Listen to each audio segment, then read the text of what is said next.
The dust rose in thick clouds as the transport truck rolled through the gates of Forward Operating Base Scorpion, its engine grinding against the oppressive heat of the Afghan highlands. Lieutenant Nora Blackwood sat in the back, her frame smaller than the others, her eyes fixed on the mountains rising in the distance like broken teeth against the sky. She had studied these peaks for months in classified briefings, knew every ridge and valley, every sniper position and kill zone. But none of the soldiers around her could know that. The truck lurched to a stop. Nora grabbed her duffel and dropped to the ground, her boots hitting the packed earth with barely a sound. Around her, the base hummed with controlled chaos. Soldiers moved with purpose between the prefab buildings, their weapons slung across their backs, their faces hardened by months of deployment. Staff Sergeant Kyle Brennan stood near the command building, his arms crossed over his chest, watching her approach. He was tall, broad-shouldered, with the kind of confidence that came from 6 years of infantry work. His eyes tracked her movement with obvious disdain. "She should have sent someone who can actually carry their own weight," Brennan said to the corporal beside him, not bothering to lower his voice. His words cut through the afternoon air, drawing glances from nearby soldiers. Nora kept walking, her expression neutral. She had learned long ago that silence was a weapon sharper than any response. Her duffel felt light in her hand, packed with the bare essentials and nothing that would reveal her true purpose here. Corporal Derek Hutchins laughed, a harsh sound without humor. "Think she even knows which end of the rifle the bullet comes out of," he said, stepping forward to block her path. His smile was cruel, testing. Nora stopped, looked up at him without speaking. Her eyes were dark, calm, revealing nothing of the calculations running through her mind. She noted the way he stood, the slight favor of his left leg, the old injury that would slow him in combat. She saw everything, stored it away, said nothing. Hutchins waited for a response, for anger or fear or indignation. When none came, his smile faded into something uglier. He stepped aside with exaggerated courtesy, sweeping his arm toward the barracks. "Welcome to Scorpion, sweetheart," Brennan called after her. "Try not to get anyone killed." The barracks were spartanly furnished, rows of bunks with footlockers, the air stale and hot despite the fans rotating overhead.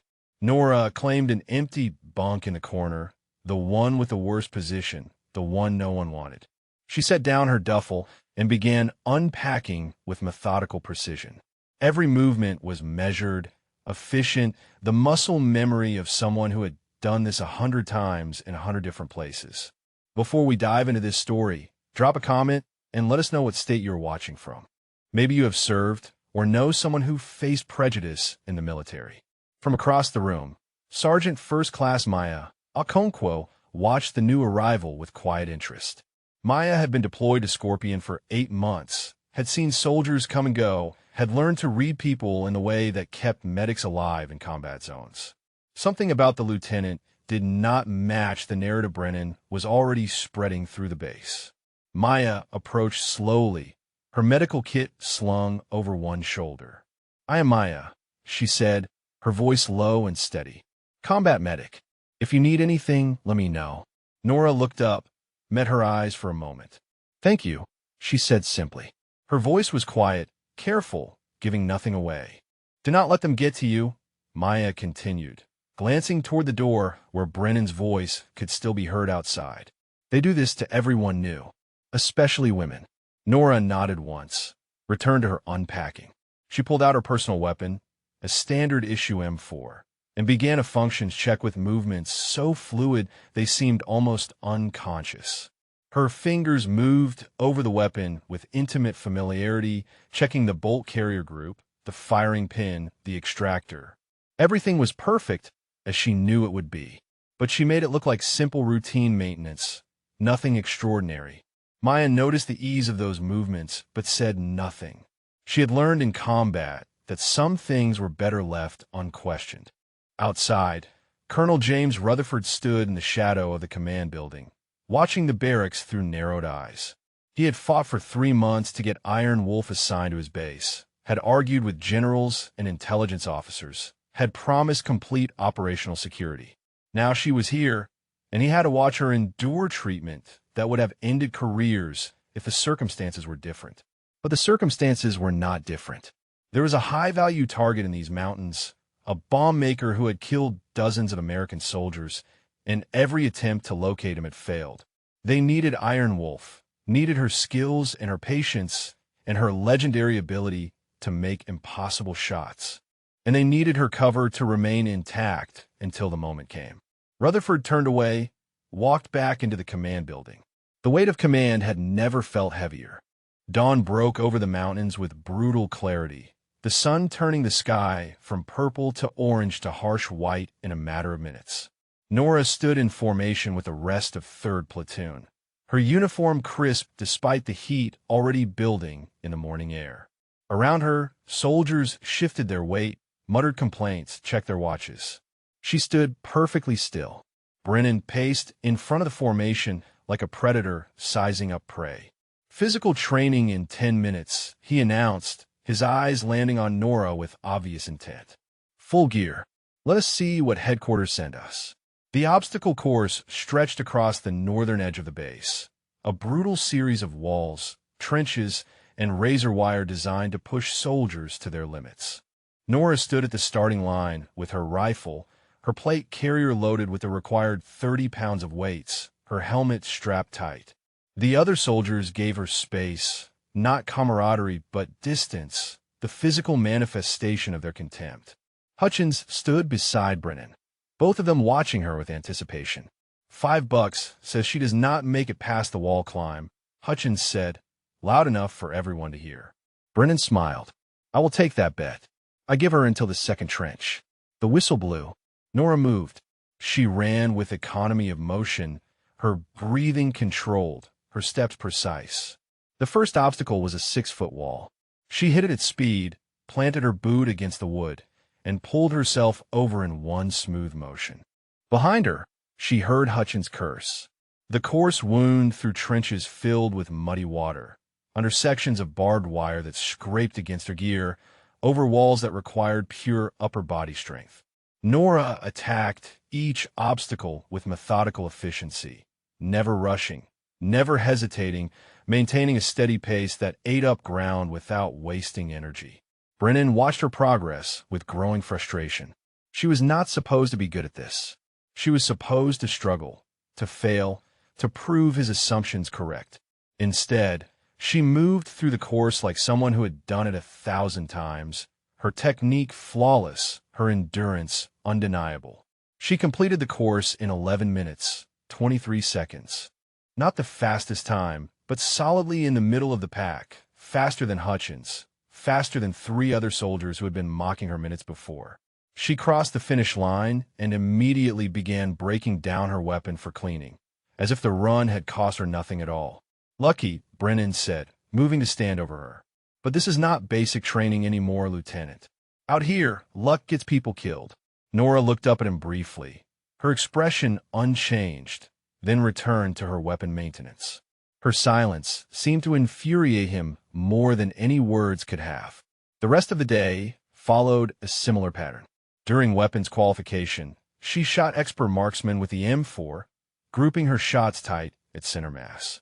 During tactical movement drills, she maintained proper spacing and cover discipline. During equipment checks, she completed her inspection faster than anyone else, every piece of gear in perfect condition.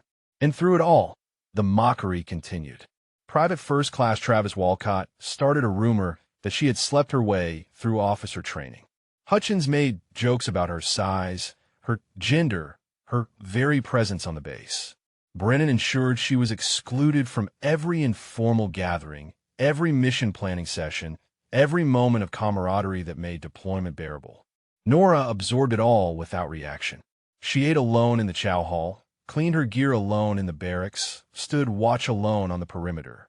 The isolation was complete, deliberate, crushing, and she endured it with the patience of someone who understood that some missions required sacrifice beyond the battlefield.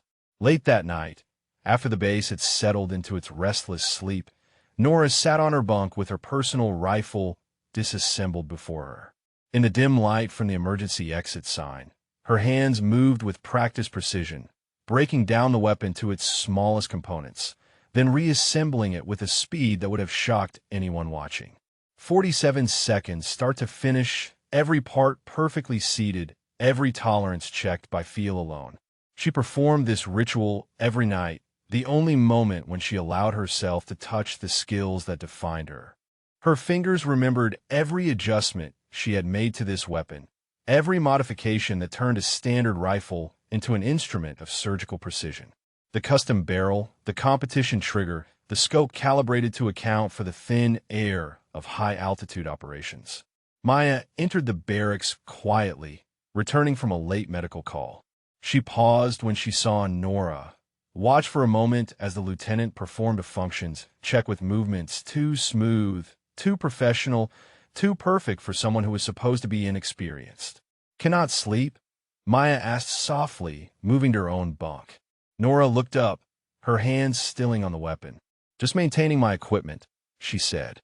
Maya nodded, understanding that some things went unspoken in places like this. "You did well on the course today." "Better than well." Nora reassembled the rifle, seated the magazine, cleared the chamber. "Thank you," she said simply. "They will come around," Maya continued, lying back on her bunk. "Or they will not. Either way, you know what you're capable of." Nora said nothing, but something in her eyes suggested that Maya had come closer to the truth than she realized. She returned the rifle to her footlocker, locked it, and lay back on her own bunk.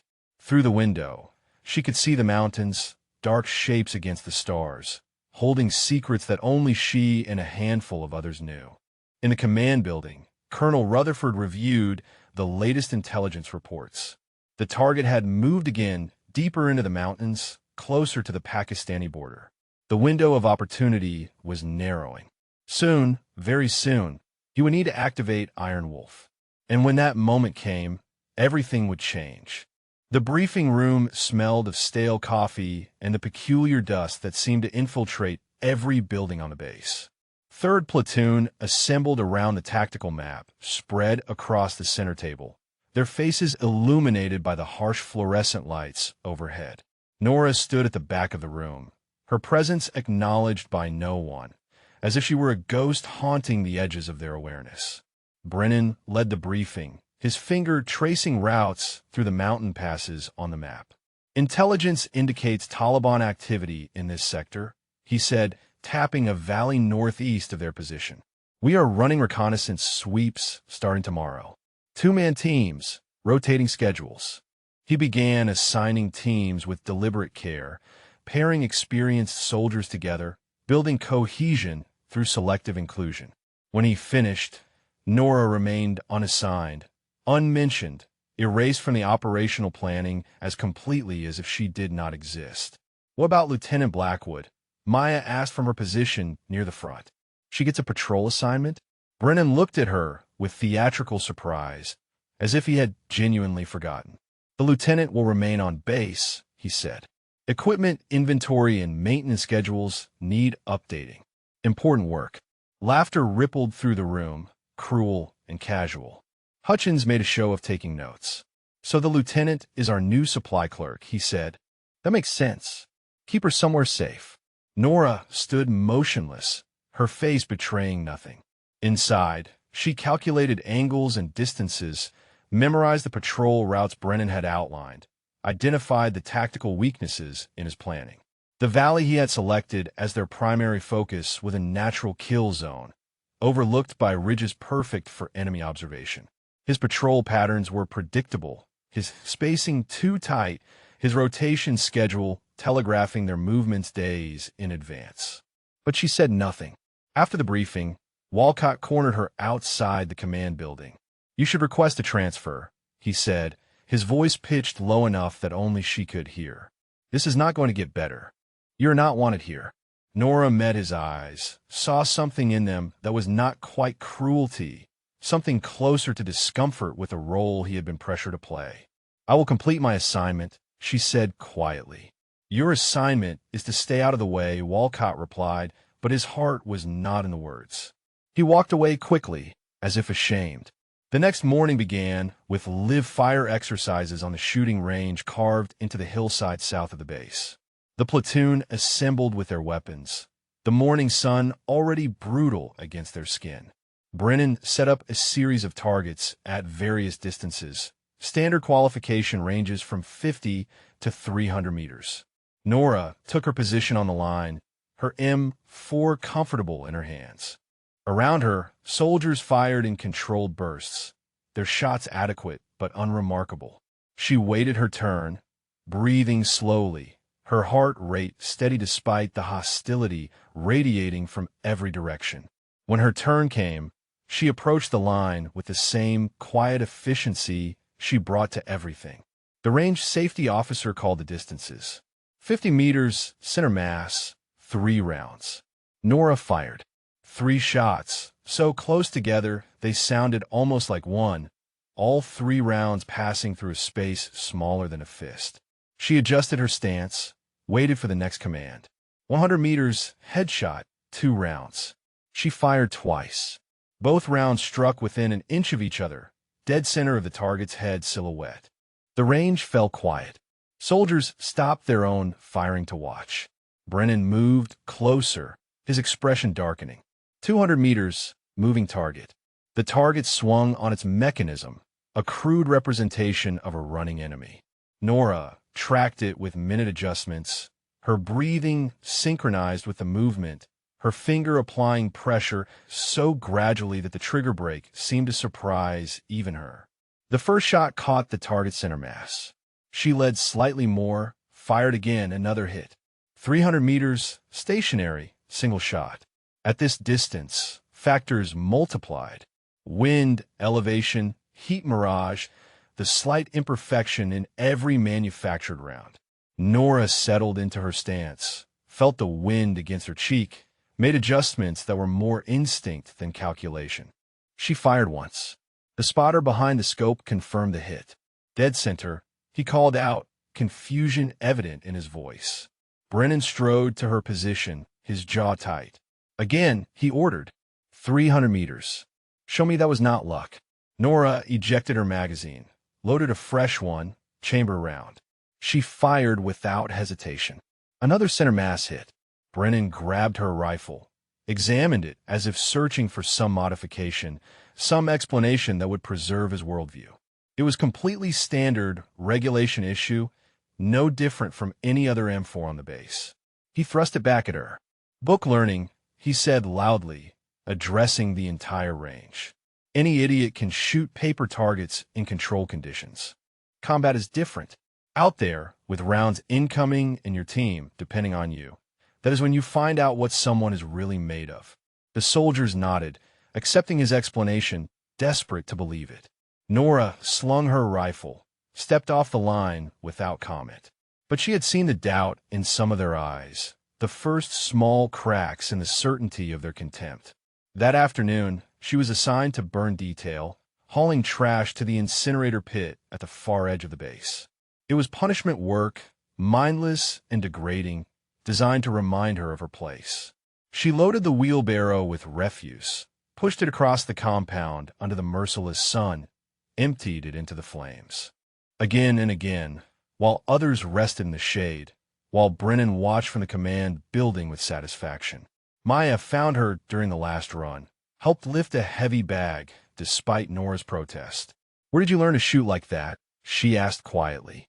Nora paused, chose her words carefully. "I practiced," she said. Maya studied her face, seeing past the simple answer to the complexity beneath. "That was not practice," she said. "That was mastery." Nora said nothing, returned to her work. But Maya had planted a seed, and in the days to come, it would grow.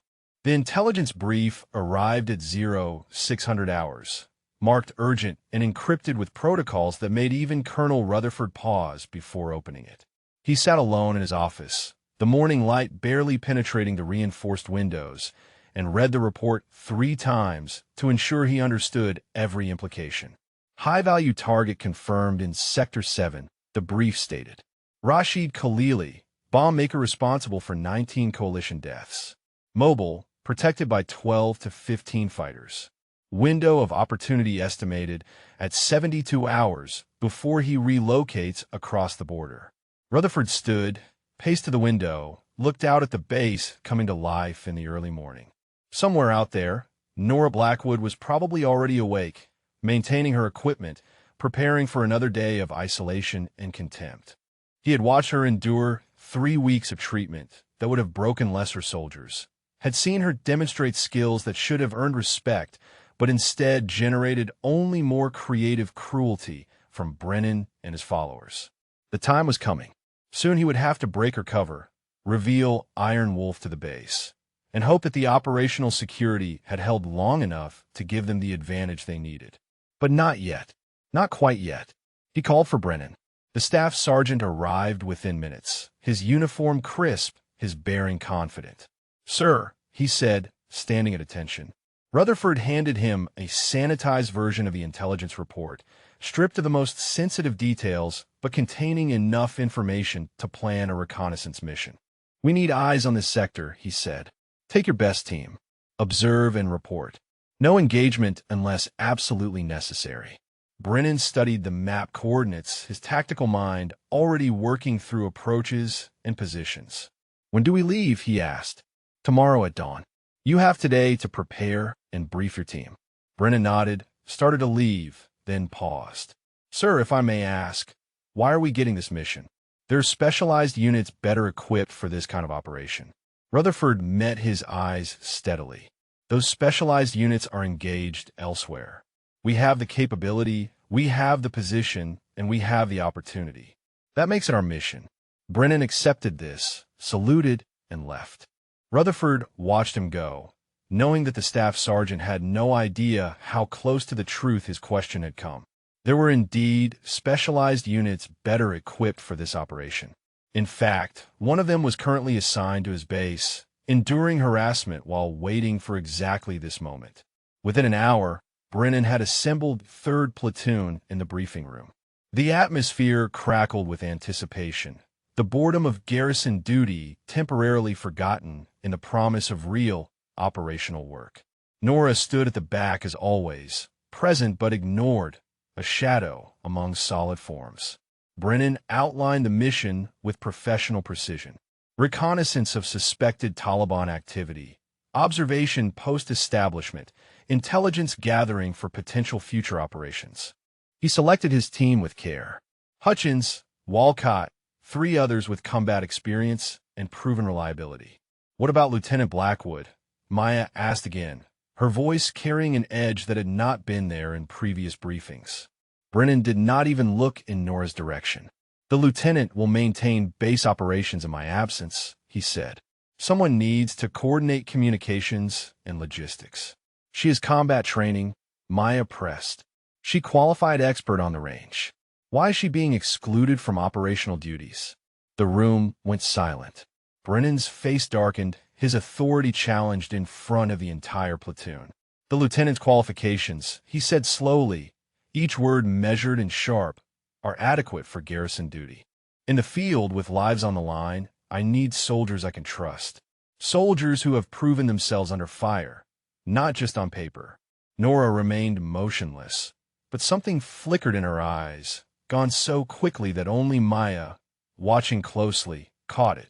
It was not anger or hurt or frustration. It was calculation, pure and cold, the look of someone cataloging information for future use. After the briefing, Nora found herself assigned to the communications center, a windowless room filled with radio equipment and computer terminals. Her job was simple and deliberately insulting. Monitor routine traffic, log transmissions, ensure that someone was present to relay messages while the real soldiers were in the field.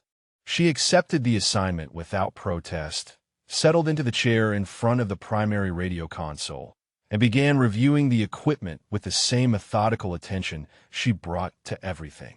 The communications specialist on duty, a specialist named Chun who had never participated in harassment but had never opposed it either, showed her the basic procedures and then left her alone. Nora waited until she was certain no one was watching, then began a detailed analysis of the communication systems.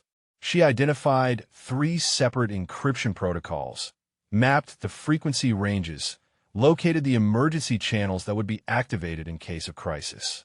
She did it quietly, efficiently, without drawing attention, storing the information away with the rest of the intelligence she had been gathering since her arrival.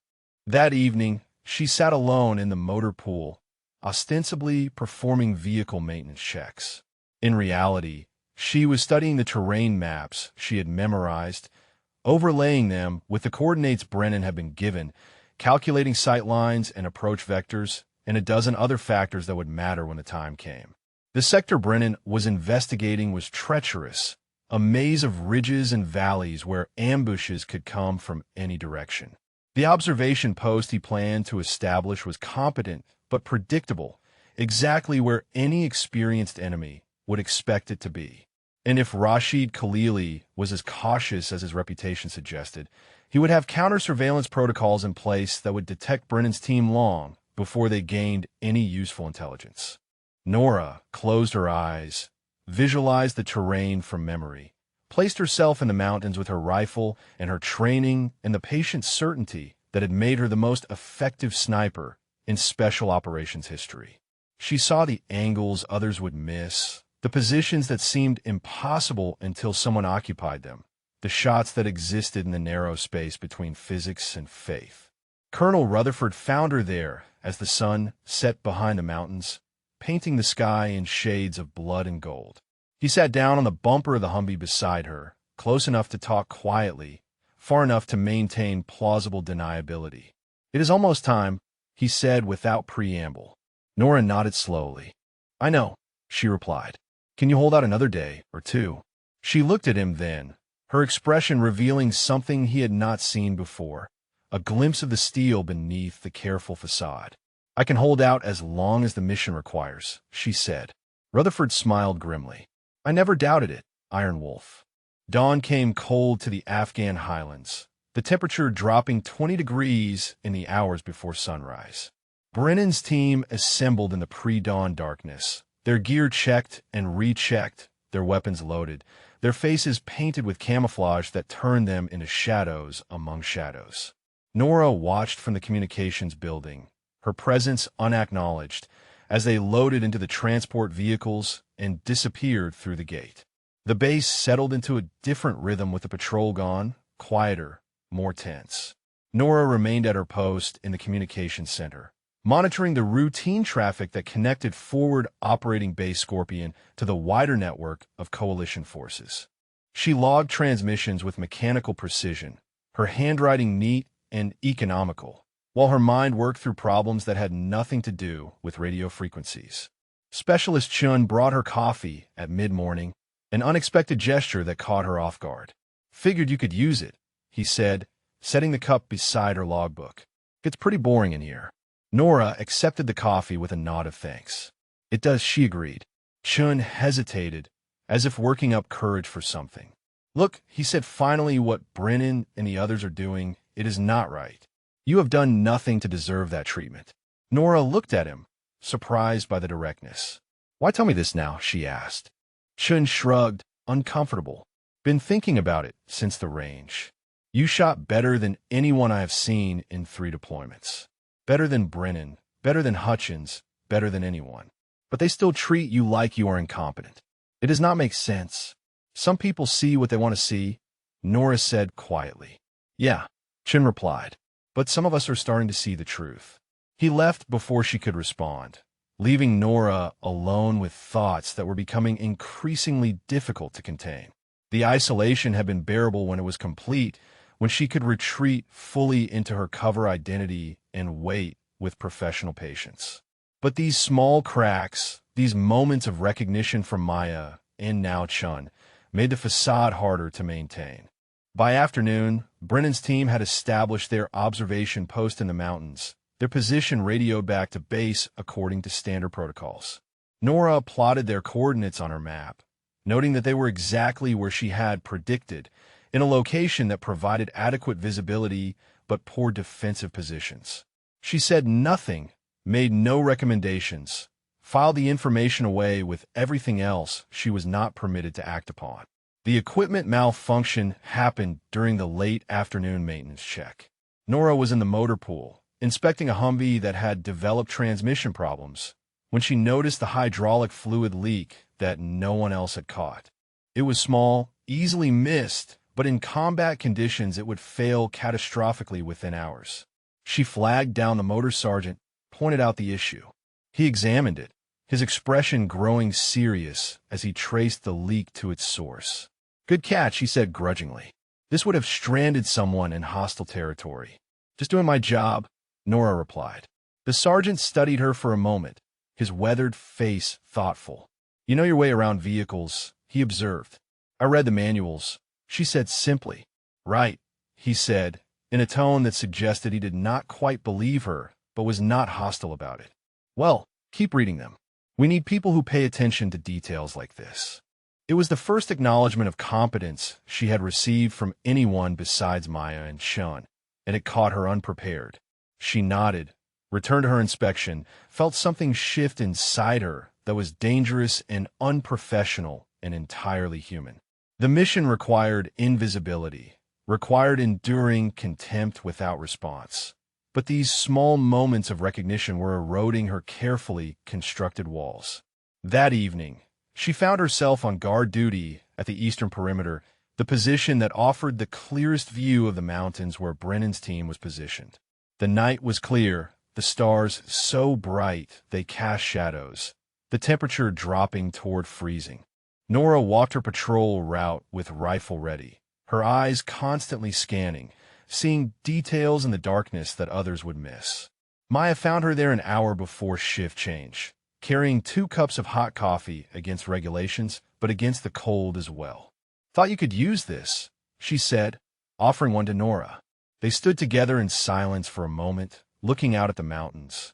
Maya spoke first. "Can I ask you something, and will you give me an honest answer?" Nora considered this, the implications and the risks. "Depends on the question," she said carefully.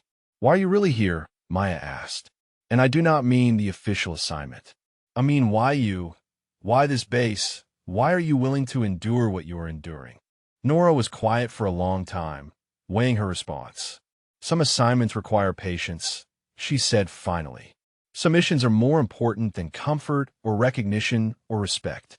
Maya absorbed this, heard what was said and what was carefully left unsaid. "You are waiting for something," she said. "Something specific." Nora met her eyes in the darkness. "Sometimes the best action is to wait," she replied. Maya nodded slowly, accepting the non-answer as confirmation. "When whatever you are waiting for happens," she said, "I hope I am there to see it, because I think it is going to be extraordinary." She left before Nora could respond, melting back into the shadows between buildings, leaving Nora alone with her thoughts and the cold mountain wind. In the distance, miles away in the darkness, Brennan's team maintained their observation post, unaware that the enemy they sought was also watching, also waiting, also patient. The radio crackled to life in Nora's earpiece, Brennan's voice reporting routine status. "All quiet, no movement detected, continuing observation." The words were confident, professional, exactly what was expected.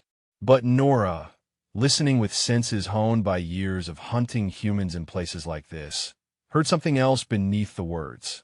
She heard the slight tension in Brennan's voice, the barely perceptible edge that suggested he was seeing something he did not quite understand, patterns in the darkness that his training had not prepared him to interpret. She keyed her radio to acknowledge the transmission, logged it in her book with the precise time stamp, and returned to her patrol. Tomorrow, she knew with certainty that came from instinct and experience, something would change. The waiting was almost over.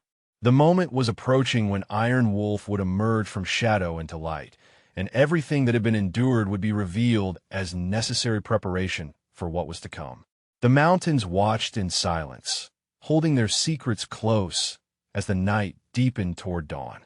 The distress call came at 0347 hours, shattering the pre-dawn quiet with its urgency. Nora was already awake in the communications center, reviewing frequency logs, when Brennan's voice erupted from the speakers with barely control panic. "Scorpion Base, this is Viper 1. We're taking fire. Multiple hostiles request immediate support. The words came fast, punctuated by the distinctive crack of rifle fire in the background. Nora's training took over instantly, her fingers moving across the console, activating emergency protocols, routing the transmission to Colonel Rutherford's quarters while her voice remained steady and calm. Viper 1, this is Scorpion Base. Copy your traffic. Stand by for response.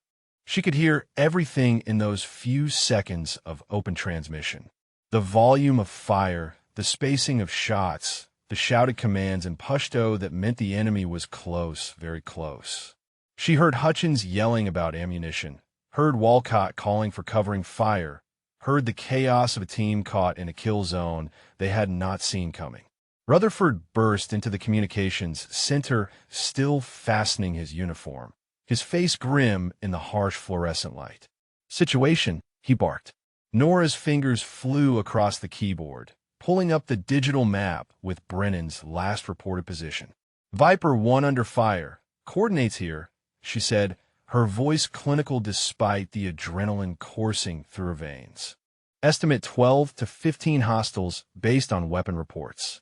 They are pinned down, taking casualties. The radio crackled again. Scorpion Base, we have 2 wounded, cannot maintain position. Enemy has high ground and thermal. They knew we were coming. That last phrase hung in the air like smoke. They knew we were coming. It meant counter-surveillance, meant planning, meant this was not a chance encounter, but a deliberate ambush. And it meant Rashid Khalili was almost certainly there, using Brennan's team as bait to draw out additional forces. Rutherford's jaw tightened as he processed the implications. Give me tactical options, he ordered. Other officers streamed into the command center, summoned by the alert. They huddled around the map, arguing about response times and available assets and the risks of night operations in hostile terrain. Nora listened from her position at the communications console, her mind working through problems they were not yet considering. The nearest quick reaction force was 40 minutes out by helicopter, assuming immediate launch. Brennan's team would be overrun in half that time, based on the intensity of fire she was hearing. Ground vehicles would take even longer, and moving them in darkness through mountain passes was a recipe for additional ambush. Every conventional option ended with body bags. She stood, moved to the map, her finger tracing a route that made several officers look up in surprise at her audacity. "Sir," she said quietly to Rutherford, "there's another option." The colonel looked at her, and something passed between them, an entire conversation compressed into a single glance. "Not yet," his eyes said. "The situation has to be impossible before I can justify what comes next." Lieutenant Blackwood, one of the tactical officers, said dismissively, "This is a command-level discussion. Return to your post." Nora held Rutherford's gaze for one more second, then stepped back. "Yes, sir," she said. The radio erupted again with Brennan's voice, and this time the panic was undisguised. "Scorpion Base, we are being flanked, losing defensive perimeter, need immediate extraction. We cannot hold." In the background, the firing had intensified. Someone was screaming, the sound raw and terrible. Another voice, Walcott's, was calling for a medic with a desperate urgency that meant life-threatening wounds. "Launch the QRF," Rutherford ordered. "Full Burr package, maximum speed." The command center exploded into coordinated chaos as orders were transmitted, helicopters were spun up, and rescue operations began to unfold. But everyone in that room, from the colonel down to Nora at her console, knew the truth. The quick reaction force would arrive too late. Brennan's team was dying in the mountains, and conventional responses were not going to save them. Nora returned to her communications post, her hands steady on the controls despite the screaming in her head that demanded action. She had spent weeks preparing for this moment, enduring contempt and isolation, maintaining a cover so deep that even now, with lives hanging in the balance, she could not break it without authorization. The patience required was almost physically painful. She listened to Brennan's increasingly desperate transmissions, heard the moment when Hutchins stopped responding to radio calls, heard Walcott's voice break as he reported a third casualty. She tracked the estimated enemy positions based on weapon sounds and tactical chatter, building a complete picture of the battlefield in her mind with such clarity that she could have drawn it blindfolded. Maya appeared in the doorway of the communications center, her medical kit already packed, her face set with determination. "I am going with the QRF," she said. "They will need a medic." Nora nodded, wanted to say something, wanted to warn her friend about what was coming, but the words died in her throat. Maya left at a run, heading for the helicopter pad, where the rescue birds were already spinning up their rotors. 37 minutes, the tactical officer announced. "QRF will be on station in 37 minutes. On the radio, Brennan's voice came through one more time, and now it carried the flat tone of a man who understood he was going to die. "Scorpion Base, if we do not make it out, tell them we did our best." The command center fell silent. Officers looked at their maps, their computers, their tactical displays, searching for miracles that did not exist. Rutherford stood with his hands braced on the table, the weight of command crushing down on his shoulders. Nora stood from her console, walked to where the colonel stood, and spoke quietly enough that only he could hear. "Sir," she said, "we are out of time. You know what needs to happen now." Rutherford looked at her, looked at the map, looked at the faces of his officers who were watching their soldiers die by radio. He closed his eyes for just a moment, and when he opened them, the decision had been made. "Clear the room," he said, his voice cutting through the chaos like a blade. "Everyone out except essential personnel." Officers looked at each other in confusion, but began to file out, conditioned by military hierarchy to obey even incomprehensible orders. Within seconds, only Rutherford, Nora, and the communications specialist Chen remained. Rutherford turned to face the room, his expression grave, and spoke words that would change everything. "Lieutenant Blackwood," he said formally, "I am authorizing the activation of Operation Iron Wolf. Your mission parameters are now active. Rules of engagement are weapons-free. Objective is preservation of Viper 1 and elimination of high-value target if opportunity presents. Do you understand?" Nora straightened to attention, and for the first time since arriving at this base, she allowed her true self to show in her eyes. "Yes, sir," she said. "I understand perfectly." The transformation was immediate and total. Nora moved with purpose that had been hidden beneath weeks of careful restraint, striding across the command center to a locked storage room that only Rutherford and a handful of intelligence officers knew existed.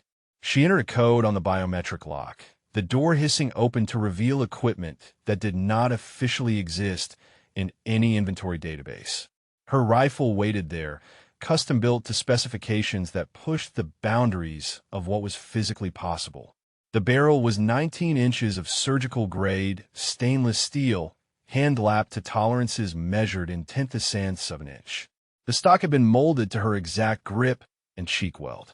The scope was military-grade technology that cost more than most vehicles, capable of calculating wind, elevation, temperature, and Coriolis effect in real time.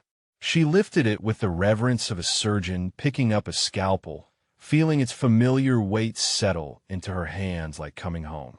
Beside it lay her ghillie suit, custom camouflage designed for Afghan mountain terrain, and a drag bag containing ammunition that was hand-loaded to her exact specifications. Each round was weighed, measured, and verified for consistency. At the ranges she operated, a variance of 2 grains of powder could mean the difference between a kill and a miss. Chen watched from the doorway, his eyes wide. "What is all this?" he asked. Rutherford answered before Nora could. "This is Iron Wolf," he said simply. "The most effective long-range asset in theater." Chen's face went pale as recognition hit. "Iron Wolf," he repeated. "The sniper from Syria. The one who held off an entire enemy battalion for 6 hours. The one with over 100 confirmed kills." 147, Nora corrected quietly, stripping off her standard uniform to reveal the black tactical gear underneath. But who is counting? She dressed with efficient speed, pulling on the gear that had been waiting for this moment. Plate carrier with ceramic plates rated for rifle rounds. Communications headset with satellite uplink capability. Night vision goggles with thermal overlay. A sidearm that she could operate in absolute darkness by touch alone. And finally, the ghillie suit, transforming her from a person into a piece of the mountain itself. "Sir," Chun said, his voice shaking slightly, "I thought Iron Wolf was a legend. I thought the stories were exaggerated." Rutherford smiled grimly. "So did everyone else," he said. "That was the point." Nora checked her equipment with the methodical precision of someone who knew that forgotten details killed people. She loaded 6 magazines with 30 rounds each, plus 20 additional rounds in her drag bag. She verified her range finder, her ballistic calculator, her backup communications equipment. Every movement was practiced, automatic, the muscle memory of hundreds of missions in dozens of countries. "Time at target," she asked Rutherford. 12 minutes by vehicle to the drop point, then 3 miles on foot through mountain terrain. The colonel paused, calculating. "You will be moving in darkness over hostile ground. Even for you, that is pushing it." Nora slung her rifle across her back, secured her drag bag. "Then I better move fast," she said. She was halfway to the door when Rutherford called out. "Iron Wolf," he said, using her operational call sign for the first time on this base. "Bring them home." She nodded once, then disappeared into the pre-dawn darkness. The vehicle dropped her at the base of the mountain pass, the driver's face pale with the knowledge of who he was transporting. Nora stepped out without a word, adjusted her gear, and began moving up the slope with a speed that seemed impossible given the weight she carried and the terrain she was crossing. She moved through the darkness like a ghost, her feet finding purchase on loose scree that would have betrayed others, her breathing controlled and steady despite the altitude and the pace. Years of mountain operations had taught her to read terrain by feel, to anticipate the location of stable ground, to move silently even when speed was critical. Above her, miles away but getting closer with every step, Brennan's team was dying. She could hear their transmissions through her headset, could hear the desperation growing in voices that had mocked her days before. Hutchins was unconscious from blood loss. Walcott had taken shrapnel to the leg. Brennan himself was wounded, his voice tight with pain as he tried to coordinate their failing defense. Nora climbed faster, pushing her body past normal limits into the zone where pain became irrelevant and only the mission mattered. Her lungs burned in the thin air. Her legs screamed from the exertion. But her mind remained crystal clear, calculating distances and angles and the 1,000 variables that would determine success or failure. She reached the ridgeline 43 minutes after leaving the vehicle, a climb that should have taken 90 minutes even for experienced mountain soldiers. She did not pause to catch her breath, immediately moving into position on an outcropping that gave her line of sight to the valley where Brennan's team was pinned down. Through her scope, even in the darkness, she could see the thermal signatures of the battle unfolding below. Brennan's team was huddled behind inadequate cover. Their defensive perimeter collapsed to less than 20 meters. The enemy had them surrounded on 3 sides, moving with the confidence of fighters who knew their prey was trapped. Nora counted 15 distinct thermal signatures among the attackers, plus one that stood apart from the others, directing the assault with tactical sophistication that marked him as someone more than a simple Taliban fighter. Rashid Khalili, she thought. It had to be. She settled into her shooting position, her body finding the stance she had practiced 10,000 times, the rifle becoming an extension of her will. The range to the nearest target was 1,900 meters. The wind was gusting from the northeast at 8 to 12 miles per hour. The temperature was 37 degrees and dropping. The altitude was 80 to 100 feet above sea level. Her ballistic computer processed the variables in milliseconds, providing a firing solution that accounted for factors most shooters never considered. She made minute adjustments to her scope, compensating for the Earth's rotation at this latitude, for the slight cant of her rifle, for the way the cold air would affect the bullet's trajectory.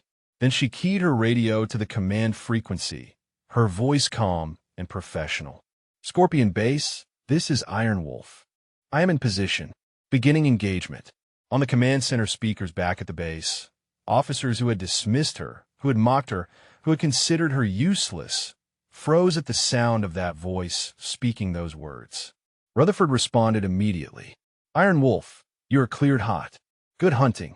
Nora took a breath, let it out slowly, let her heart rate settle into the zone between beats where the world became perfectly still. She placed her crosshairs on the first target, a fighter who was maneuvering to flank Brennan's position.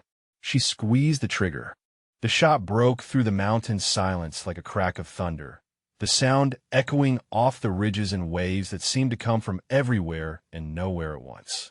1,900 meters away, the Taliban fighter who had been moving to flank Brennan's position dropped instantly, dead before his brain could process what had happened. Nora cycled the bolt, ejecting the spent casing, chambering a fresh round, her movements smooth and practiced. She shifted her aim, found her second target, a fighter laying down, suppressing fire from behind a boulder. The wind had shifted slightly, gusting now from a different angle. She compensated, squeezed the trigger. Another crack, another echo, another enemy fighter eliminated. In the valley below, Brennan's team reacted with confusion and desperate hope.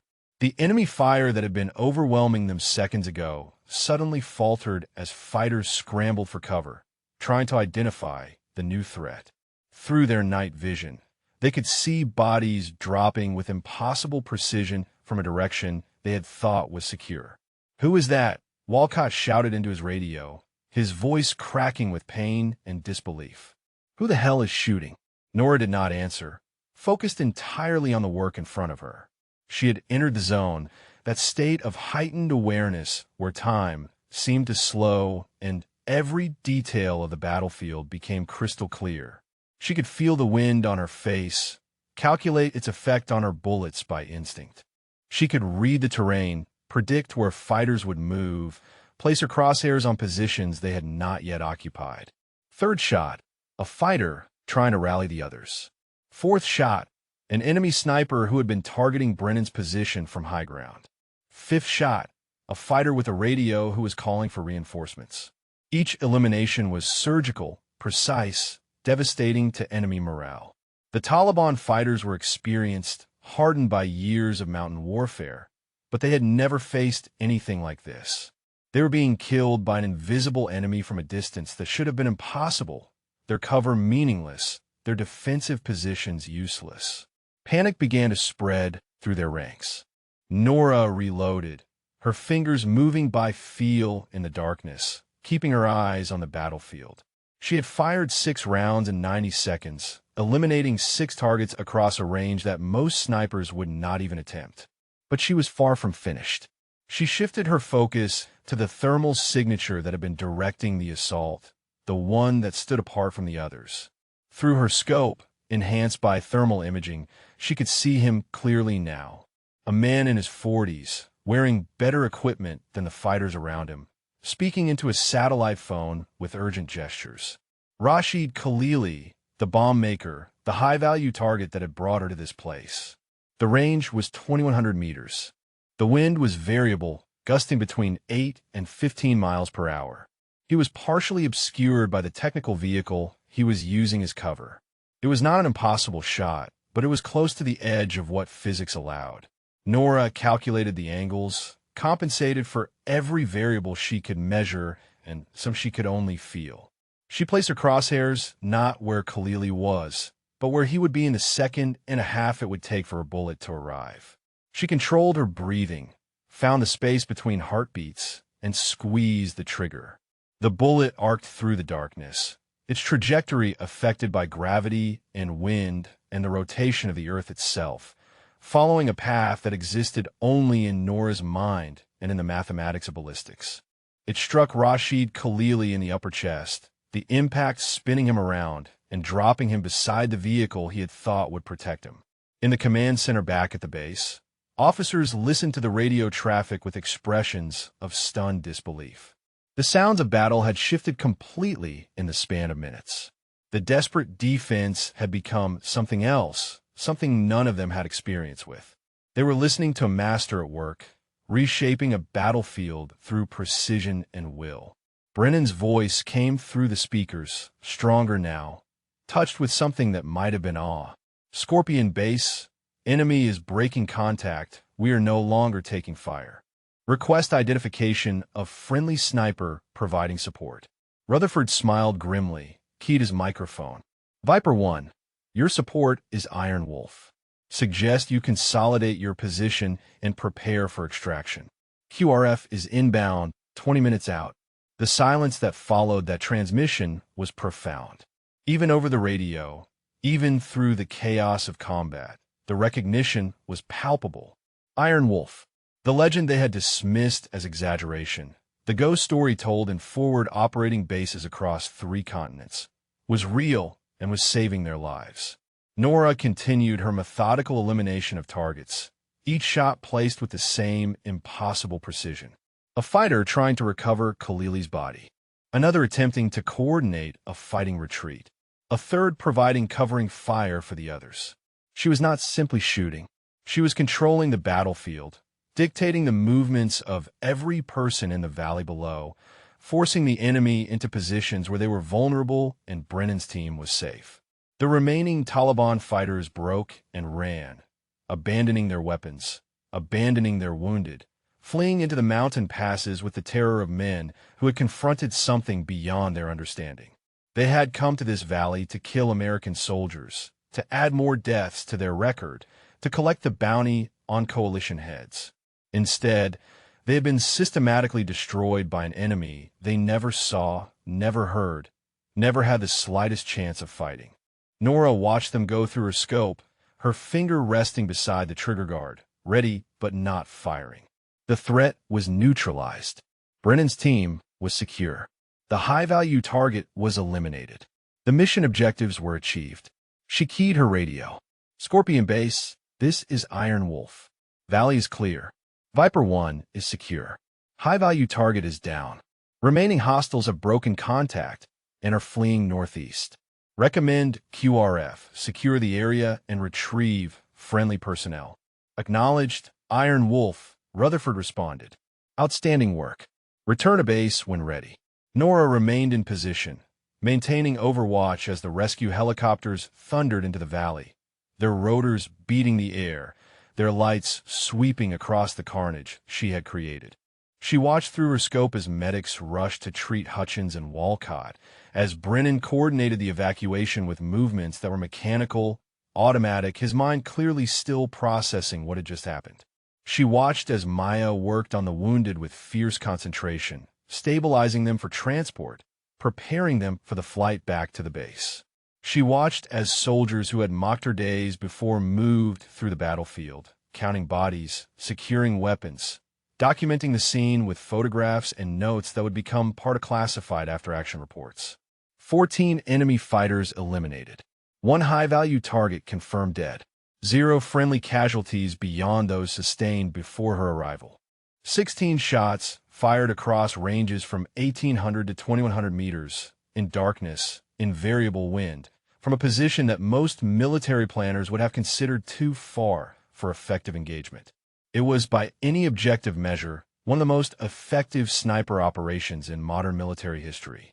And the soldiers who had spent weeks treating her as worthless, as incompetent, as a liability to their unit, had just watched it happen from the receiving end of her protection.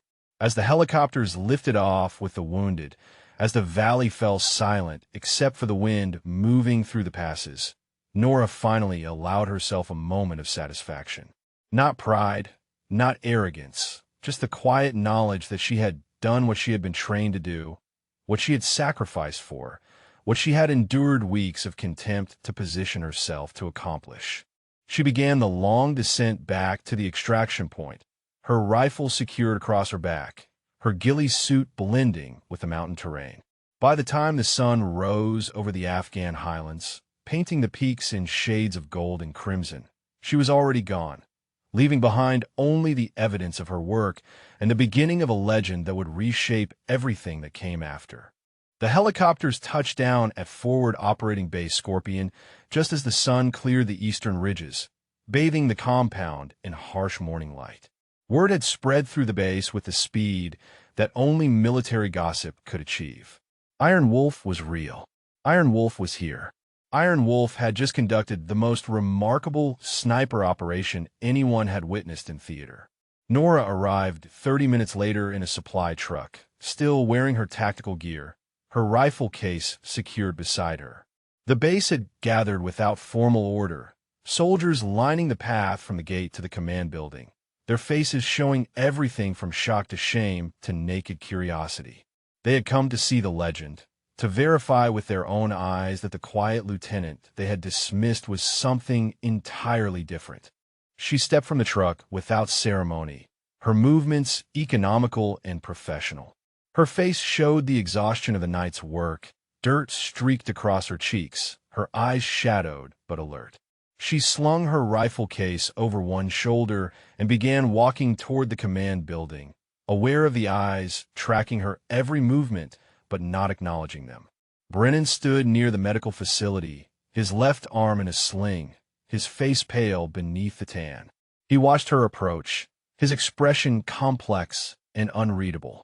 When she drew even with him, he stepped forward, blocking her path. His mouth opened, closed, opened again. The words seemed to fight their way out. "Lieutenant," he said finally, his voice rough. "I need to say something." Nora stopped, turned to face him fully. Her expression was neutral, professional, giving him nothing. Brennan swallowed hard, his good hand clenching and unclenching at his side. "What I did, how I treated you, there is no excuse for it. You saved my life. You saved all our lives. And I spent weeks making yours hell because I was too stupid and too arrogant to see what was right in front of me." The gathered soldiers had fallen silent, watching this moment unfold. Hutchins stood near Brennan, supported by crutches, his leg bandaged from shrapnel wounds. Walcott was beside him, his face showing the same mixture of shame and gratitude. "You were doing your job," Nora said quietly. "I was doing mine." "No, Brennan insisted. I was being a bully and a coward.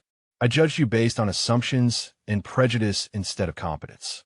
I failed as a leader and as a soldier." His voice dropped lower. "If you had been anyone else, if the mission had not required your cover, I would deserve a court-martial for what I put you through."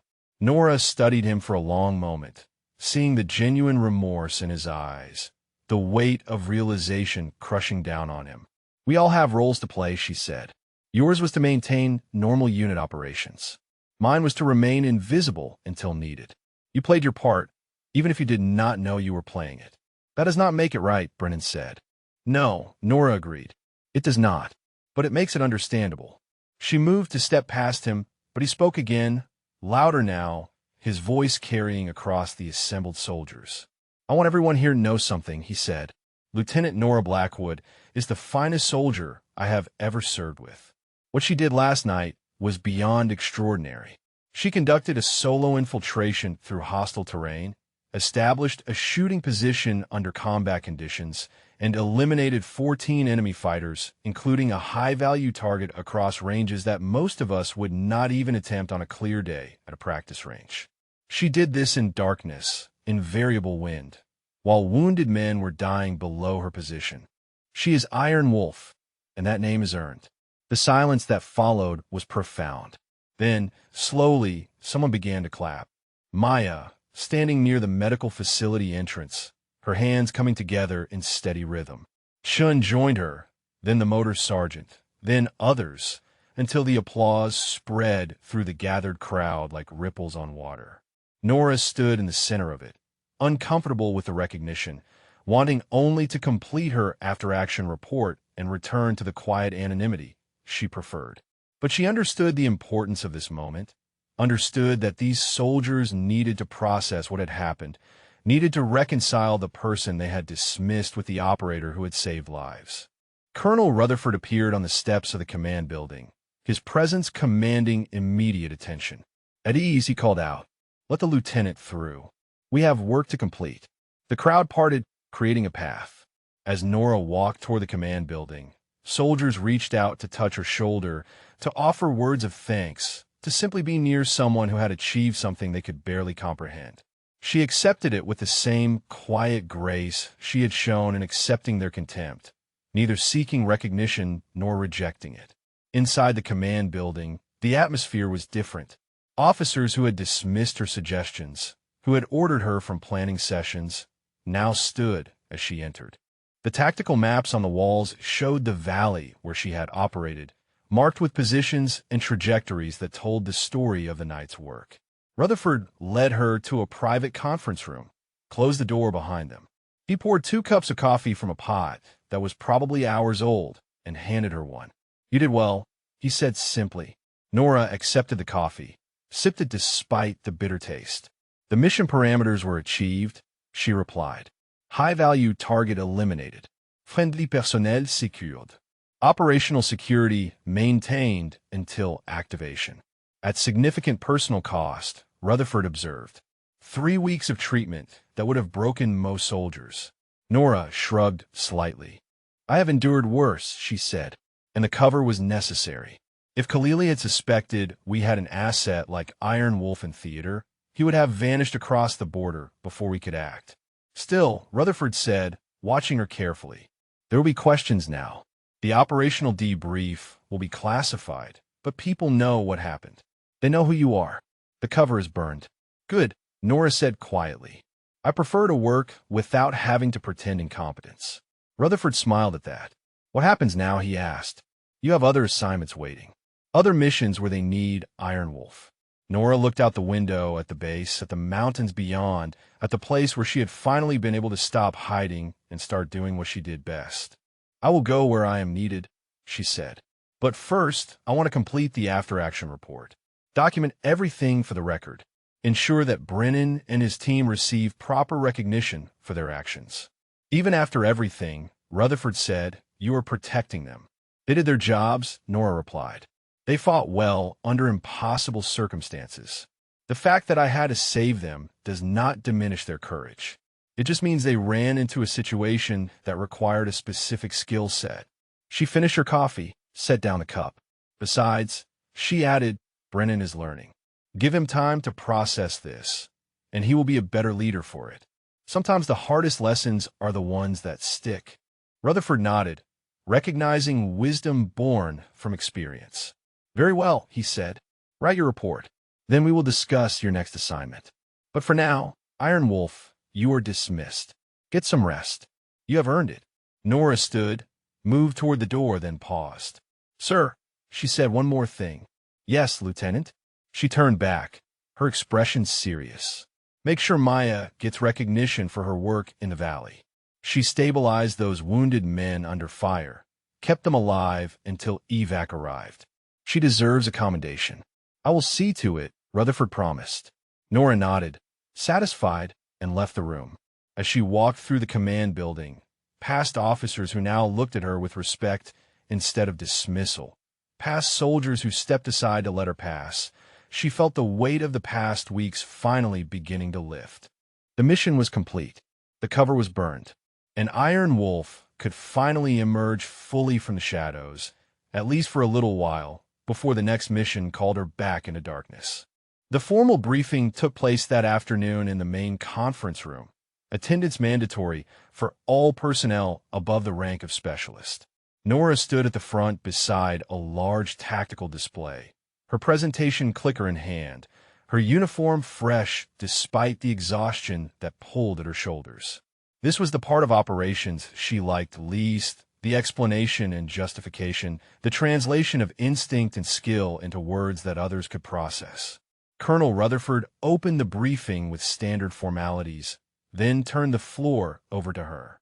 The room was packed beyond capacity, soldiers standing along the walls, faces turned toward her with attention that was completely different from the dismissal of weeks before. At 0347 hours, Nora began, her voice steady and professional. Viper 1 reported contact with hostile forces in Sector 7. Initial assessment indicated 12 to 15 enemy fighters with superior position and thermal imaging capability. Standard response time for Quick Reaction Force was 37 minutes. Casualty projections indicated Viper 1 would be overrun within 20 minutes. She advanced the display, showing the topographical map of the valley. "I was authorized to activate and infiltrate to establish Overwatch position here," she continued, indicating a ridge that looked impossibly far from the valley floor.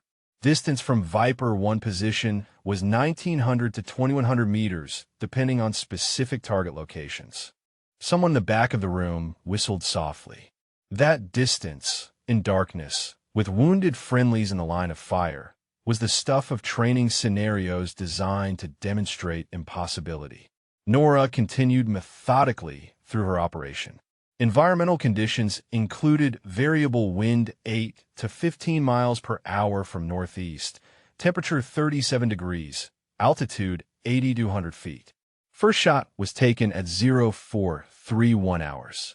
Total engagement time was 8 minutes, 43 seconds. 16 rounds fired, 14 enemy fighters eliminated, 1 high-value target confirmed dead, 0 friendly fire incidents. She clicked through images taken by the Quick Reaction Force during site exploitation. Each photograph showed the precision of her work. Enemies dropped in positions that told stories of impossible accuracy. One fighter had been hit while running at full speed.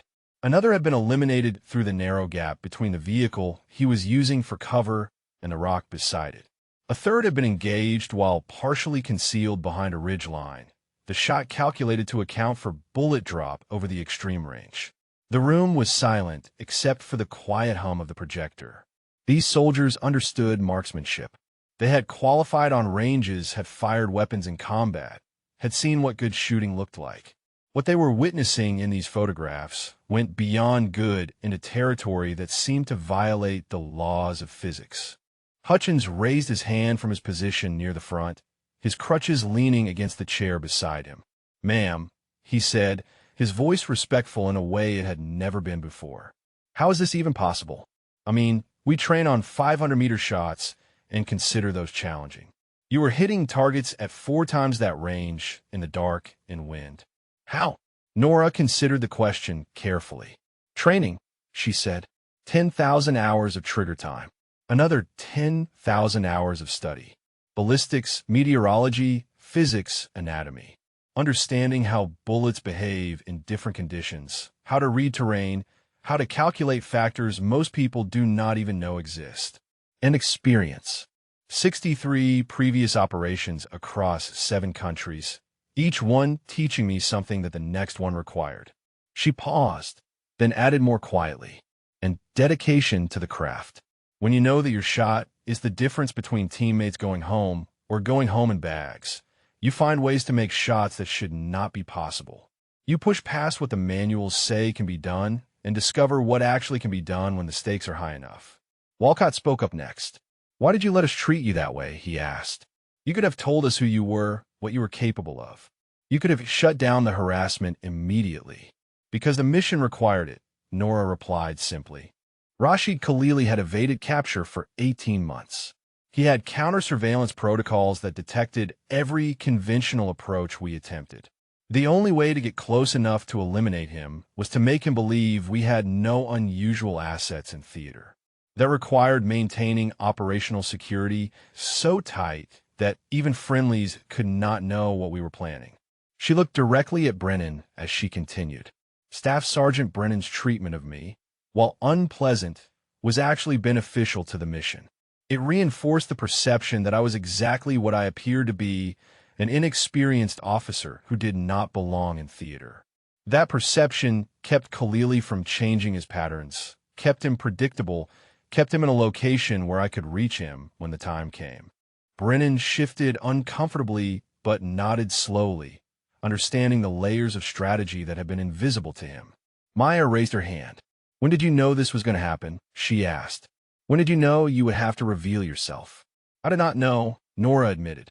"The operation could have unfolded dozens of different ways. Khalili might have moved before we got actionable intelligence. The ambush might not have happened. Viper 1 might have extracted without contact. I was prepared to maintain cover indefinitely if that was what the mission required. The activation only happened because circumstances created the perfect convergence of necessity and opportunity." She advanced to the final slide, showing the tactical analysis of the valley after her engagement. "Khalili's elimination removes a significant threat from the operational environment," she said. "His bomb-making expertise was responsible for 19 coalition deaths and approximately 40 Afghan civilian casualties. His network is disrupted. Intelligence recovered from the site is being exploited to identify additional targets. The operation was a complete success. Rutherford stood, taking back control of the briefing. What Lieutenant Blackwood is too modest to mention, he said, is that this operation will be studied in special operations schools for decades. The combination of patience, skill, and tactical execution represents the highest level of operational excellence. She is being recommended for the Silver Star for her actions. The room erupted in applause, soldiers rising to their feet. Nora stood motionless, uncomfortable with the recognition, but understanding its necessity. These soldiers needed heroes, needed to believe that excellence was possible, needed to see that dedication and sacrifice produced results. When the applause finally died down, Rutherford continued. "I want to be clear about something," he said, his voice carrying authority. Lieutenant Blackwood endured 3 weeks of treatment that violated every regulation about respect and dignity. She did so because the mission required it, because saving lives required it, because eliminating a terrorist required it. That does not make that treatment acceptable. It makes her sacrifice extraordinary. He turned to face Brennan directly. "Staff Sergeant, you and I will be having a private conversation about leadership, about judgment, and about the difference between maintaining operational security and enabling harassment. Is that understood?" "Yes, sir," Brennan replied, his face flushing. However, Rutherford continued, his tone softening slightly. The staff sergeant also demonstrated courage under fire, maintained unit cohesion in desperate circumstances, and is alive today because he kept his team fighting when most would have surrendered. That deserves recognition as well. The situation was complex. The lessons are valuable. We will all learn from this and become better soldiers for it. He dismissed the briefing, and soldiers filed out quietly, processing everything they had learned. Nora began packing up her presentation materials, moving with the same efficiency she brought to everything. Chin approached, hesitant but determined. "Ma'am," he said, "I just want to say it was an honor to be in that communications center with you. Watching you work, seeing how you stayed calm when everyone else was panicking, that taught me more about being a professional than anything else I have experienced." Nora looked at him, saw the sincerity in his young face. "You did well yourself," she said. "Communications are the backbone of any operation. Without you maintaining those links, none of this works." Chun smiled, saluted with precision that bordered on reverence, and left. Maya was the last to approach, her medical kit still slung over one shoulder, exhaustion evident in every line of her body. "I knew there was something different about you," Maya said, "from the first day. But this," she gestured vaguely at the empty conference room, "this is beyond anything I imagined." Nora smiled slightly. "You kept Hutchins and Walcott alive," she replied. "That is just as important as anything I did. Different skills, same mission, same result. Lives saved." Maya studied her for a moment. "What happens now?" she asked. "Do you stay here, or does Iron Wolf disappear again?" "That," Nora said quietly, "depends on where the next mission takes me." The transformation of Forward Operating Base Scorpion was complete within 48 hours. Where Nora had once walked alone through hostile crowds, she now moved through a base that had fundamentally reorganized itself around the revelation of her presence. Soldiers who had mocked her now sought her expertise. Officers who had dismissed her suggestions now requested her tactical assessments.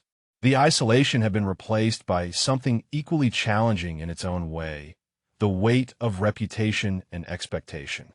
She found herself standing at the shooting range on the third morning after the operation, her custom rifle in hand, conducting the maintenance rituals that kept her skills sharp. The morning air was cold and clean, the mountains sharp against the sky. She had just begun her warm-up routine when Brennan approached, walking with purpose, but without the aggressive confidence that had characterized his earlier interactions. "Mind if I watch?" he asked, stopping at a respectful distance. Nora glanced at him, then returned her attention to the range. "It is a free country," she said, "or at least we are trying to make it one." Brennan took that as permission, moved closer, but maintained appropriate space.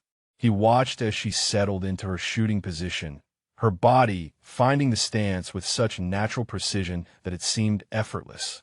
She engaged targets at 600 meters, then 800, then 1,000, each shot placed with mechanical accuracy that made the difficult look routine.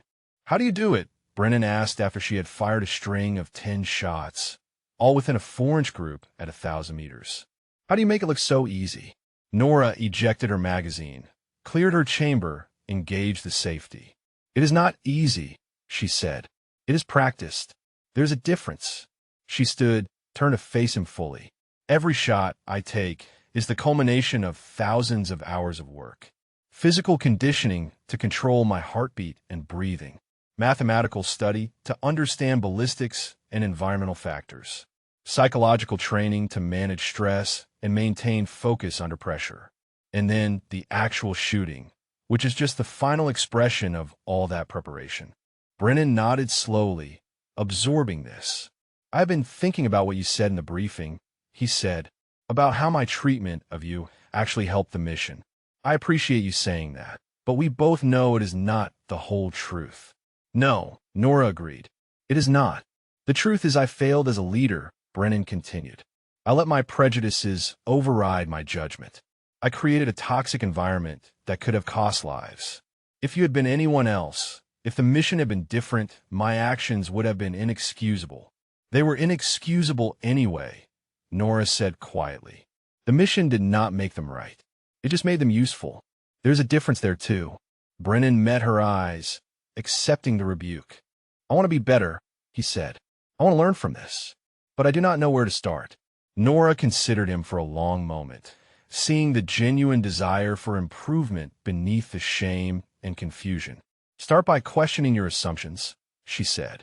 "Every time you make a judgment about someone based on how they look or sound or present themselves, stop and ask if you are seeing reality or just confirming your biases. Most people never do that. Most people go their whole lives convinced that their first impressions are accurate." She slung her rifle across her back, began walking toward the base. Brennan fell in a step beside her. "And remember that competence comes in many forms," she continued. "What worked for you might not work for someone else. What looks like weakness might actually be strategy. What appears to be incompetence might be excellence in disguise. Stay open to possibilities." They walked in silence for a few moments, the only sound their boots on the packed earth. "How do you deal with it?" Brennan asked. "The isolation of being the best at what you do, knowing that most people will never understand what you are capable of until the moment comes to prove it." Nora smiled slightly, without humor. "I do not deal with it," she said. "I accept it. Being Iron Wolf means working alone, means maintaining covers that require personal sacrifice, means watching people make wrong assumptions and not being able to correct them. That is the job. If I wanted recognition and respect and comfortable working conditions, I would have chosen a different career." "But you deserve those things," Brennan protested. "You have earned them." "Maybe," Nora said, "but deserving something and needing it are different. I do not need recognition to do my job well. I do not need respect to make the shots that save lives. I need training, equipment, and clear mission parameters. Everything else is just noise." They reached the command building, where Rutherford was waiting with a folder marked with classification stamps that indicated its contents were several levels above what most personnel on the base were cleared to access. Brennan recognized dismissal when he saw it, saluted, and departed.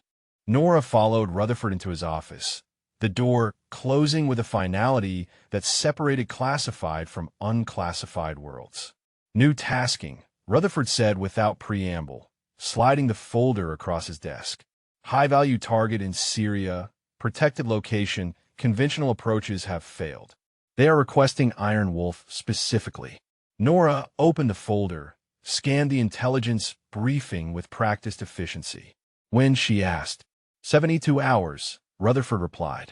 "You will be extracted tomorrow, staged through Germany, then inserted via partner forces. The operation is designated black. No American footprint. If something goes wrong, we cannot acknowledge you." Nora nodded, unsurprised. "Standard protocol for operations in denied areas." She continued reading, her mind already working through approach vectors, shooting positions, extraction routes. The target was well protected, the environment challenging, the political consequences of failure significant. In other words, exactly the kind of mission that required someone like her. "What about here?" she asked, closing the folder. "What happens with 3rd Platoon after I leave?" Rutherford leaned back in his chair.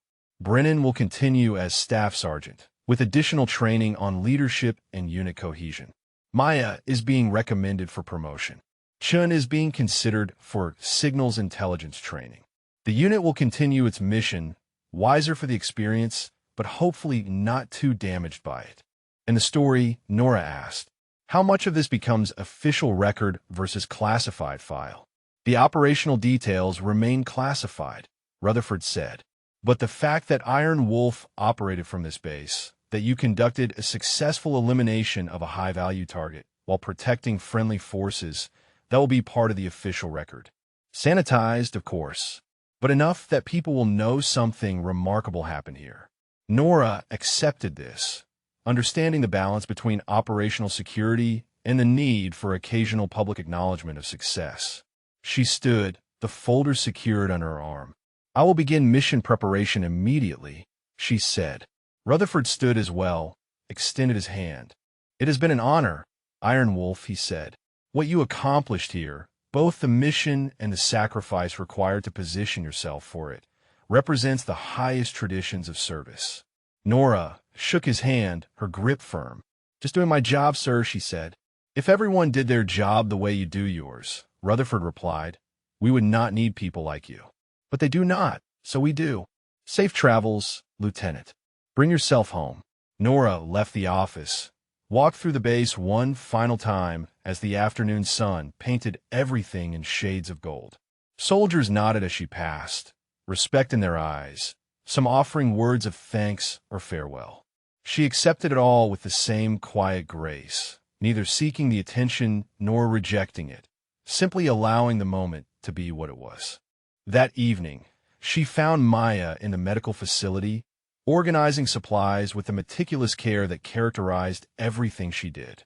The medic looked up as Nora entered, read the expression on her face, and understood immediately. "You are leaving," Maya said. It was not a question. "Tomorrow," Nora confirmed. "New assignment. Classified details." Maya set down the supply checklist, leaned against the desk. "I'm glad I got to know you," she said. "Even if it was only for a few weeks. Even if most of that time you were pretending to be someone else." "I was not pretending to be someone else," Nora said quietly. "I was just hiding parts of who I am. There's a difference." "Will you come back?" Maya asked. Nora considered this, honest enough not to make promises she might not keep. "Maybe," she said, "if the mission brings me back this way. But probably not. Iron Wolf works best when moving, when staying ahead of recognition, when remaining unpredictable." Maya nodded, accepting this. "Then I will just say thank you," she said, "for saving my friends, for showing me what dedication looks like, for being extraordinary when everyone else was content with ordinary." Nora smiled, one of her rare, genuine expressions of warmth. "You are extraordinary too," she said. "Never forget that." They embraced briefly, the kind of farewell between soldiers who understood that some connections were forged in circumstances that could never be repeated. Then Nora left, walking into the gathering darkness, already beginning the mental transition to the next mission, the next challenge, the next mountain where Iron Wolf would hunt. The helicopter arrived at dawn, its rotors cutting through the cold mountain air with mechanical precision. Nora stood on the landing pad with her gear packed and secured, her custom rifle case at her feet, watching the sun paint the peaks in shades of amber and rose. Behind her, 3rd Platoon had assembled without being ordered, forming an informal honor guard that spoke to the transformation that had occurred in the weeks since her arrival. Brennan approached first, his arms still in a sling, but his bearings straight and professional. He stopped at attention, offered a crisp salute that Nora returned with equal precision. "Permission to speak, ma'am," he said. "Granted," Nora replied. "I wanted you to know that what happened here, what you taught us, it will not be forgotten." Brennan's voice carried across the landing pad, meant for everyone present. "You showed us that excellence does not announce itself. that strength does not require swagger, that the most dangerous people are often the ones who appear least threatening. Those are lessons that will make us better soldiers and better leaders. Nora nodded, accepting his words. And I learned something too, she said. That patience has costs that cannot always be calculated in advance. That missions requiring deep cover exact prices from everyone involved. That sometimes the hardest part of the job is not the shooting, but the waiting while others form wrong opinions you cannot correct. She paused, then continued. What you did, Staff Sergeant, the harassment and dismissal, it was real even if the mission required it. Do not convince yourself otherwise. Do not let the successful outcome erase the genuine harm. Remember how it felt to realize you were wrong, and use that memory to ensure you never make the same mistakes again. I will, Brennan promised. You have my word. Hutchins approached next, moving carefully on his crutches, his legs still healing from shrapnel wounds. Ma'am, he said, his voice rough with emotion. I owe you my life. We all do. I do not have words adequate to express what that means. You owe me nothing, Nora said. You fought hard, maintained discipline under fire, did everything right in an impossible situation. The fact that you needed support does not diminish your courage. It just means you encountered a problem that required a specific solution. That is not weakness. That is reality. Walcott stepped forward, standing straighter than he had in weeks despite his own injuries. You made me realize something, he said. I went along with the harassment because it was easier than standing up to it. Because I was more afraid of losing acceptance from the group than I was of doing the wrong thing. That makes me complicit, and I am ashamed of that. Recognizing it is the first step, Nora said. What you do next determines whether that recognition means anything. Use it to be better. Chen approached with Maya beside him, both of them carrying expressions of respect and genuine affection. We wanted to give you something, Chen said, holding out a small wooden case. He opened it to reveal a custom challenge coin, handcrafted with the Iron Wolf insignia on one side and the forward operating base Scorpion emblem on the other. So you remember us, Maya added. So you know that what you did here mattered to more than just the mission report. Nora accepted the coin, turning it over in her hands, feeling the weight of it and the meaning behind it. I will carry this, she said quietly, and I will remember that even missions that require sacrifice can produce friendships worth keeping. The helicopter pilots signaled that they were ready for departure. Nora secured her gear, picked up her rifle case, and moved toward the aircraft. The assembled soldiers came to attention without command, offering a final salute that she returned before climbing aboard. As the helicopter lifted off, banking away from the base, toward the mountains and the missions that waited beyond, Nora looked down at the soldiers growing smaller below. She saw Brennan standing at attention, saw Maya waving, saw the entire platoon watching her departure with expressions that mixed respect, gratitude, and understanding. The base fell away behind them, swallowed by distance and terrain. Nora settled into her seat, secured her gear, and allowed herself a moment of reflection. 3 weeks of harassment endured with patience. 1 night of impossible shooting that saved lives. Relationships forged in the crucible of revealed truth. Lessons learned on all sides about assumptions, competence, and the prices that excellence sometimes required. The pilot's voice came through her headset. Ma'am, I just want to say it is an honor flying Iron Wolf. I have heard the stories for years. Never thought I would get to meet the legend in person. Nora smiled slightly. The legend is just a soldier doing her job, she replied. Same as you. Same as everyone else. We all have roles to play in this war. Some are just more visible than others. Still, the pilot said, what you did back there, saving those men from that distance in those conditions, that is the kind of thing people will talk about for decades. Nora looked out the window at the mountains passing below, thinking about the valleys and ridges where she had worked, where she had demonstrated skills that most people believed impossible until they witnessed them. Let them talk, she said, as long as they learned something useful from it. The helicopter carried her toward Germany, toward staging areas and briefings and the next mission that would require Iron Wolf's particular combination of patience and precision. Behind her, Forward Operating Base Scorpion continued its operations, forever changed by the weeks when a legend had walked among them disguised as the soldier they most dismissed. In the years that would follow, the story would be told and retold, growing with each iteration as stories do. Some details would be exaggerated, some would be sanitized for operational security, some would be lost to the fog of memory and classification. But the core truth would remain, passed down through generations of soldiers who trained on the same ranges, who deployed to the same mountains, who faced the same challenges of combat in hostile terrain. They would speak of Iron Wolf, the quiet soldier who endured contempt with patience, who demonstrated that excellence often wore the disguise of ordinariness, who proved that the most dangerous people were frequently the ones who appeared least threatening. They would remember that underestimation was a weapon that cut both ways, that assumptions could be as deadly as bullets, that respect should be earned through observation rather than granted through appearance. And somewhere in the world, in mountains or deserts or urban terrain, Nora Blackwood would be conducting the next operation, taking the next impossible shot, saving the next group of soldiers who never knew they needed saving until the moment her bullet changed everything. She would work in shadow and silence, known by a call sign rather than a name, defined by results rather than recognition. Because that was who Iron Wolf was, and what Iron Wolf did, and why Iron Wolf mattered. Not for the glory, or the respect, or the stories told in briefing rooms, but for the simple, essential truth that when soldiers were dying and conventional options had failed, there was someone who could make the impossible shot. Someone who had prepared for that moment through years of dedication.